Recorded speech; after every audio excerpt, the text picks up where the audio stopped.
Hi, I'm Charles with Handicap. Previously an ordinary teenager named Ming-Fei had his heart destroyed when his crush was taken by another boy. A girl named Nono then convinces him to join a dragon-slaying academy where he learns about special powers some people have called Yanling. The story continues as Professor Mance explains that the two students named Cheng and Aji have successfully found a city made entirely of bronze. He states that Cheng sensed something down there, meaning it may not be a dead city after all, and the decision is made to investigate further. The principal gives him permission to use the key, and the key's caretaker explains that he must be absolutely careful when using him. The key is seemingly just a baby, and the caretaker explains it's the only key they have. Mance later explains that their target is the King of Bronze and Fire, a direct descendant of the Black King Dragon. It is the first descendant of one of the four great monarchs, and his recorded name is Norton. Mance states that through the eyes of humans, the dragons could be seen as gods or demons.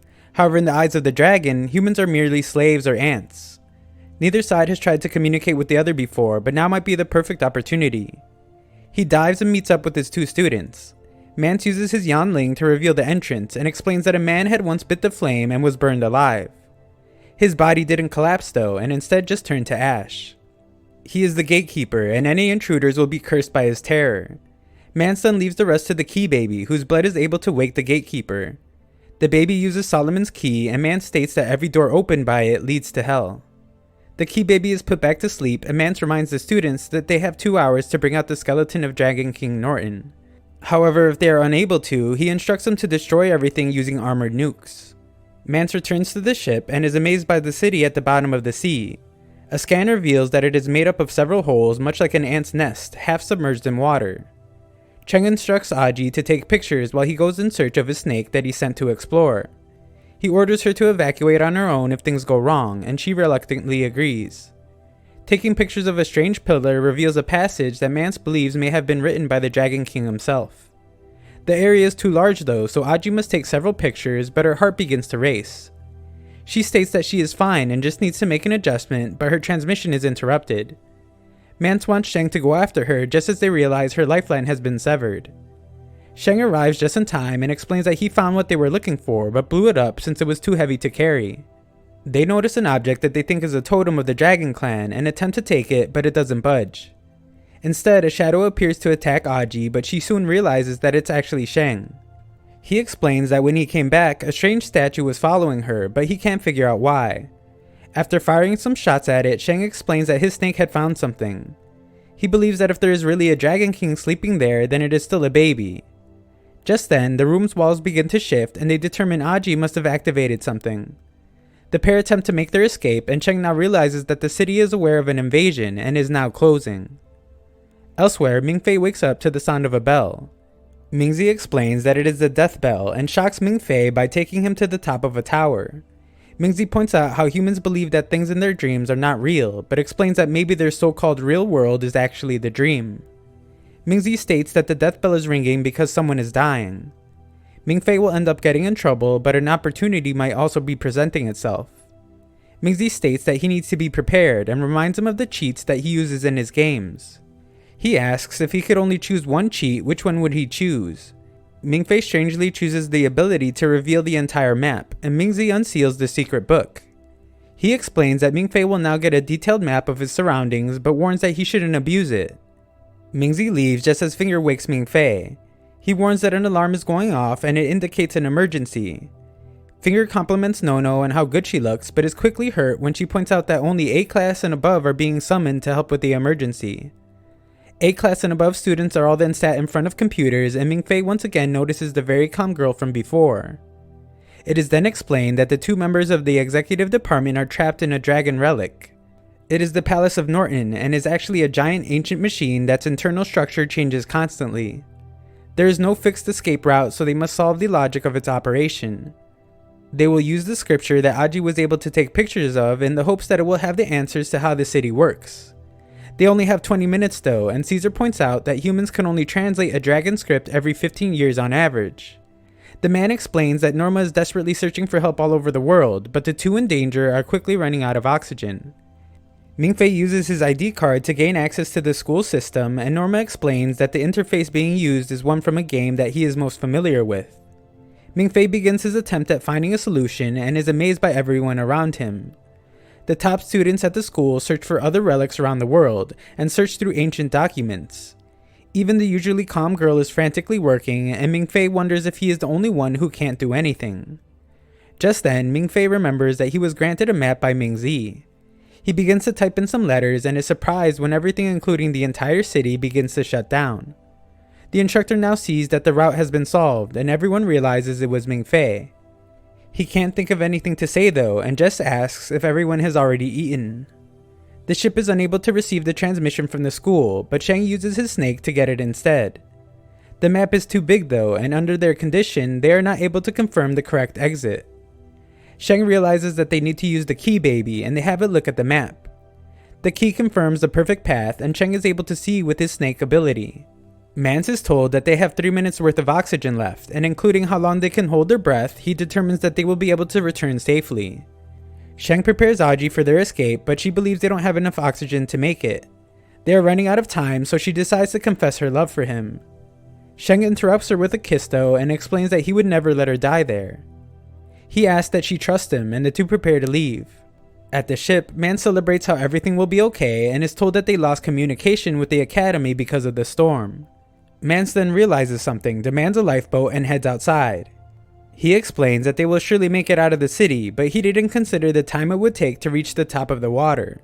Their calculations were wrong, and they will not have enough oxygen. At the academy, Ming-Fei speaks with his old friend Tang and explains that the 2 people that interviewed him to get into Kesal College are in danger. Ming-Fei is finally able to relax though after being given some words of encouragement.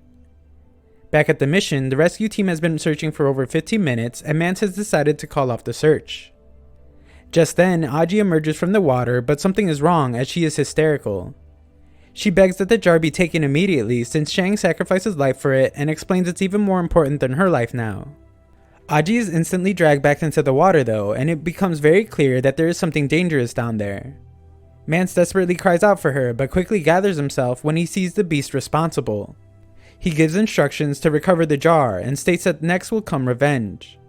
Sonar can't detect their enemy very well as it's too fast, but they can tell that it is extremely large and moves like a fish. Mance couldn't care any less though, and simply explains that as long as it's alive, then it must die. Mance's assistant Selma wonders if it could be the Dragon King, and he states that it would be perfect since he was going to kill it anyway. After firing the first shot that lands perfectly, Mance unleashes a barrage of bullets on the monster. The creature is unbothered as it easily takes out the support helicopter, and Mance explains that it is surely after the jar that was taken from its city. Mance then has small underwater bombs sent out as the dragon rapidly approaches, and it consumes them. The bombs are detonated, resulting in a huge explosion that rattles the sea, and Selma thinks about how much of a shame it is that they couldn't capture the monster alive. Mance explains that he will recommend her for a promotion when they return, but she states that she would trade it all if it meant bringing back Aji and Shang. Before she can finish though, Selma is pierced through the chest and dragged into the water by the dragon. Mance is completely beside himself now and unleashes all his remaining ammunition into the water. The dragon begins to make a menacing sound that everyone can hear, and Mance points out how the creature is laughing at them. It is revealed that more bombs are still inside the dragon and are ready to be detonated. However, Mance explains that the creature has opened its mouth towards them, and detonating the bomb will only end up destroying the ship. For them, it's a battle for their lives, but for the dragon, it is simply child's play. The ship's engines are overheating, so they can't move much more, but Mance is told that they are near a familiar dam. The man steering the ship warns that they will crash directly into it if they go at full power, but Mance reminds them who is in charge, and they speed off. The dragon chases after them, gaining speed quickly, but then begins to slow down. Mance realizes that the beast is too smart to fall for his trap, but injures the jar to regain the dragon's attention. Just before crashing into the dam, Mance has the key baby open the gate. With the dragon following close behind, the bombs are detonated and the monster is stopped for a brief moment. The explosion causes a dragon's tooth to pierce through Mance, but he manages to use his Yanling to push the dragon back. In that moment, Key Baby closes the gate on the dragon and it begins to laugh once more as it slowly dies.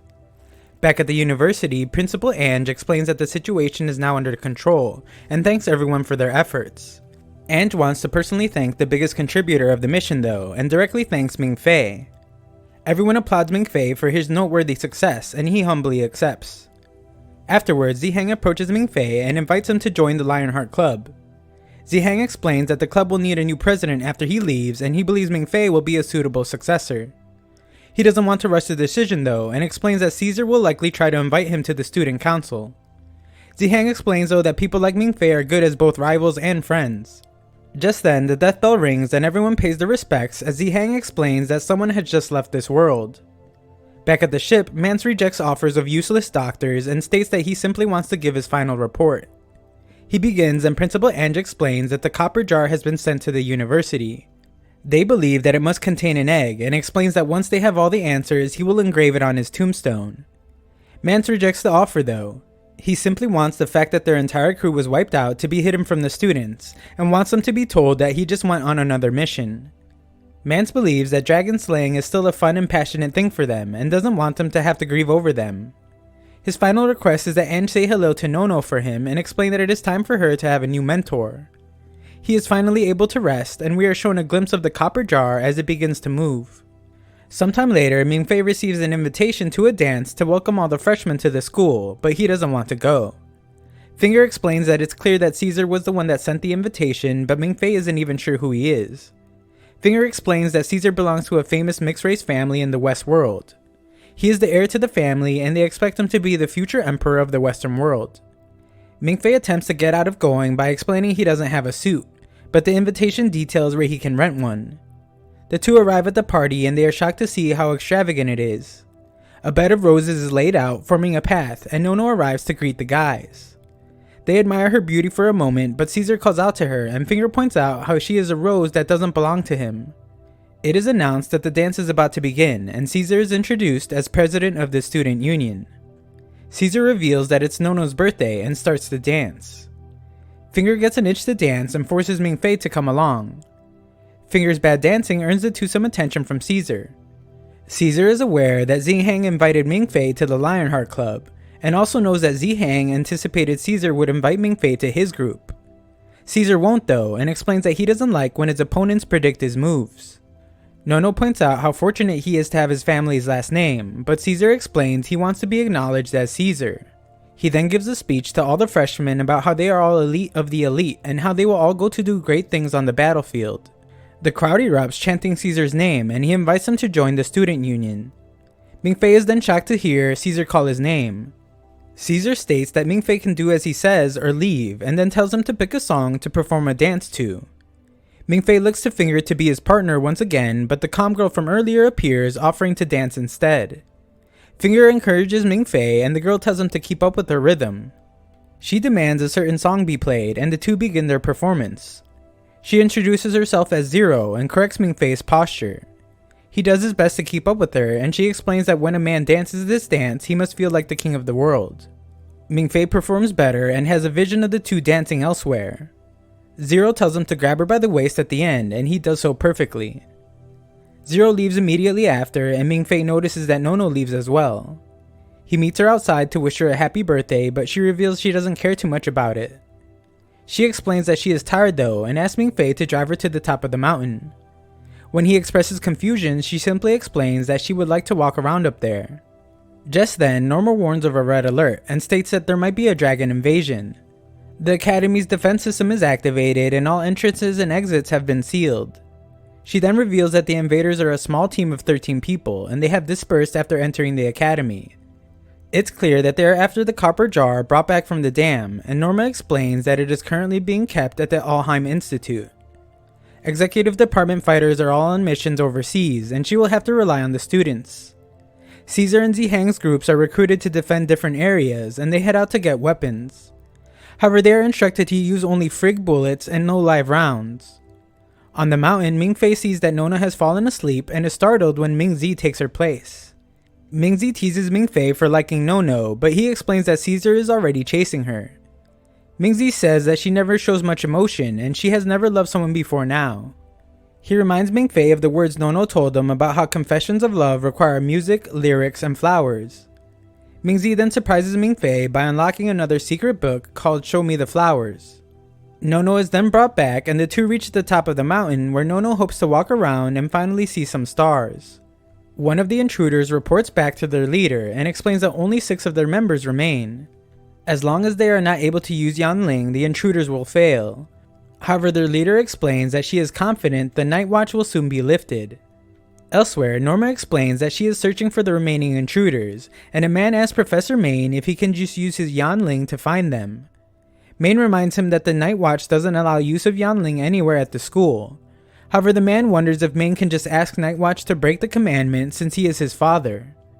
Elsewhere, Night Watch receives a call from Principal Ange, who explains that intruders have entered the school and he would like him to break the commandment.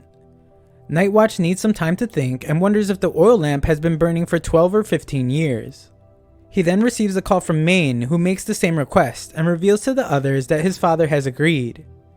Night Watch explains that he will give this one gift to his son and breaks the commandment by putting out the flame, now allowing free use of Yanling throughout the entire school. Thanks for watching part 3. All other parts will be in a pinned comment below.